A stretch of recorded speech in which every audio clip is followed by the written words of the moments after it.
My name is Krishnan Vasudevan. I'm an assistant professor in visual communication here at the Merrill College. I teach a motion graphics course, and I also teach a course on social movements and activism.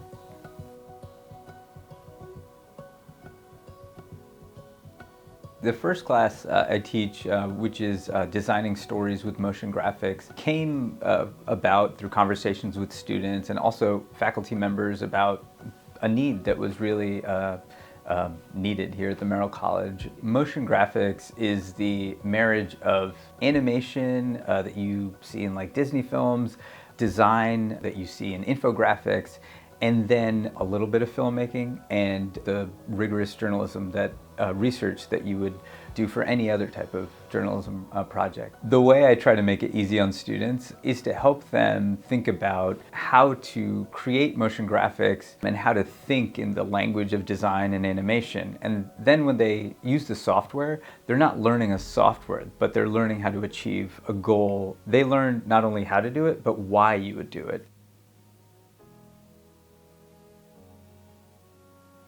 Newsrooms are increasingly becoming spaces where you see designers, developers, computer programmers working alongside journalists and often creating journalism themselves. I want students to leave my course, especially the motion graphics course, with a vernacular of design, animation, and also journalism in which they can not only create projects on their own, but they can interact with these other subgroups within the newsroom to create really interesting things like interactive motion graphics, animated stories, explainers, and so on. When we think of data journalism, you were thinking about looking at large data sets and helping the public make sense of it through print stories, audio stories, and also one of the most compelling ways to distill really complicated processes is through motion graphics and animation. And so I see students being able to leverage the skills they learn in my class in tandem with data journalism to really create something that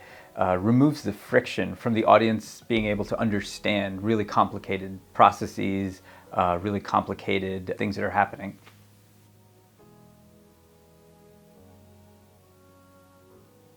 I'm drawn to this idea of citizens advocating for themselves.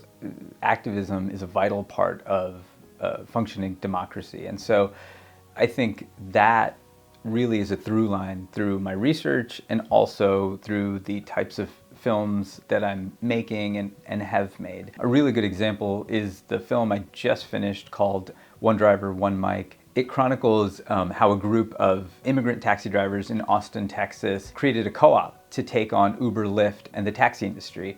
And my process to create this documentary was I spent 6 months just meeting with taxi drivers, getting to know them, getting to know what they were organizing and clamoring for, why they wanted a co-op.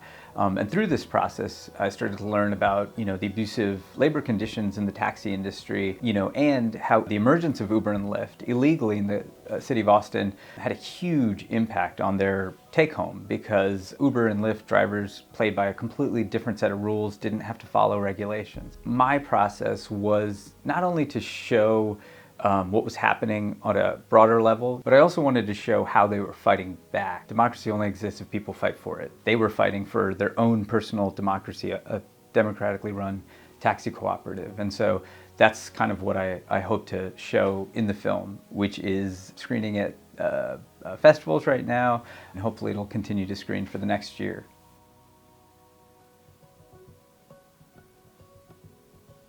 One of the things that's amazing here is just the depth and the broad scope of research that's happening here. I think what's exciting about that is folks are not resting on their laurels, but rather they're really asking important questions about what we're seeing in the media ecosystem right now. And so you see a lot of conversations about media's role in a functioning democracy. You see folks asking questions about disinformation, misinformation, diversity in newsrooms. For me, what's exciting about that is that I have people who I can go have a coffee with and talk about ideas with, because I know they'll come at it from a different perspective, and that strengthens how I approach my own research. The second thing that makes this place so special is the openness to trying things out, to experimentation.